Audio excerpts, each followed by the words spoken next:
Welcome back students to my YouTube channel once again. Students, इस video में हम देखने वाले हैं जो क्लास 10th का साइंस का पेपर होता है उसमें जो क्वेश्चन नंबर 14, 15, 16 होते हैं ये असर्शन रीजन बेस्ड क्वेश्चंस होते हैं। अगर हम असर्शन रीजन बेस्ड क्वेश्चंस की बात करेंगे, इसमें आपको दो फैक्चुअल सेंटेंसेस दिए हुए होते हैं और आपको इनको अच्छे से पढ़ना होता है, फिर देखना होता है क्या ये सेंटेंसेस ट्रू है फैक्चुअली। ठीक है, तो फिर इन कोड्स के हिसाब से आपको आंसर्स देने होते हैं। ठीक है, अगर आपका जो असर्शन में सेंटेंस दिया हुआ है अगर वो फैक्चुअली ट्रू है और रीज़न में भी जो सेंटेंस दिया है वो भी फैक्चुअली ट्रू है और जो रीज़न दिया हुआ है वो इस असर्शन की करेक्ट एक्सप्लेनेशन है, तो आपका आंसर बनेगा ए। ठीक है, दूसरा क्या देखना है?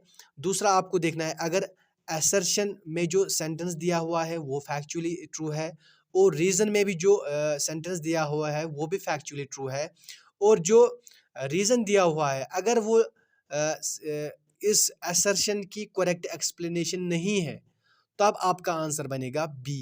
ठीक है, और अगर आपका जो असर्शन में सेंटेंस दिया हुआ है वो फैक्चुअली ट्रू है लेकिन जो रीज़न दिया हुआ है, रीज़न में जो सेंटेंस दिया हुआ है वो फैक्चुअली ट्रू नहीं है, तो आपका रीज़न गलत है, तो आपका आंसर जो है वो सी बनेगा। ठीक है, और अगर आपका जो सेंटेंस ए है असर्शन में वो अगर फैक्चुअली गलत है लेकिन जो इसका रीज़न दिया हुआ है, रीज़न में जो सेंटेंस है वो फैक्चुअली ट्रू है, तो आपका आंसर बनेगा डी। सिंपल, ज़्यादा कॉम्प्लिकेटेड नहीं है। सिंपली आपको क्या करना है, अगर आपका जो असर्शन और रीज़न दोनों फैक्चुअली ट्रू है, ठीक है, और जो रीज़न दिया हुआ है वो असर्शन की करेक्ट एक्सप्लेनेशन है, तो आपका आंसर बनेगा ए। अगर आपका असर्शन और रीज़न दोनों सेंटेंसेस जो है फैक्चुअली ट्रू है, ठीक है, लेकिन जो रीज़न है वो करेक्ट एक्सप्लेनेशन नहीं है असर्शन की, तो आपका आंसर बनेगा बी।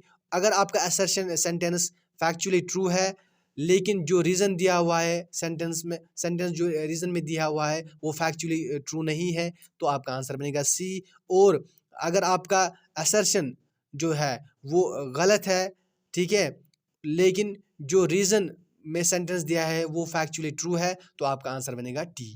तो ये इस तरह से आपका असर्शन और रीज़न क्वेश्चंस होते हैं। ठीक है, लेकिन इन असर्शन और रीज़न क्वेश्चन को करने के लिए आपको कॉन्सेप्चुअली स्ट्रांग होना पड़ेगा। अगर आपको कॉन्सेप्ट स्ट्रांग है, क्लियर है, तो आप इन क्वेश्चंस को आराम से करोगे। अगर आपके कॉन्सेप्ट सही नहीं है तो आप इन क्वेश्चंस को नहीं कर पाओगे। ठीक है, लेकिन यहाँ पे अब मैंने कुछ चैप्टर्स दिए हुए हैं जिसमें से अगर हम प्रीवियस पेपर्स की बात करेंगे, इन चैप्टर्स में से असर्शन और रीज़न बेस्ड क्वेश्चंस आए हैं, तो आप इन चैप्टर्स को ध्यान से पढ़िएगा, इनके कॉन्सेप्ट्स क्लियर कीजिएगा, तभी आप इन असर्शन और रीज़न क्वेश्चंस को कर पाओगे। ठीक है, तो प्रोबेबिलिटी ज़्यादा है इन्हीं चैप्टर्स में से आपको असर्शन और रीजंस के क्वेश्चंस आएंगे। ठीक है, अगर हम फिजिक्स पार्ट की बात करेंगे तो आपको जो सोर्सेस ऑफ एनर्जी है इसमें से आपको असर्शन और रीज़न के क्वेश्चन आ सकते हैं।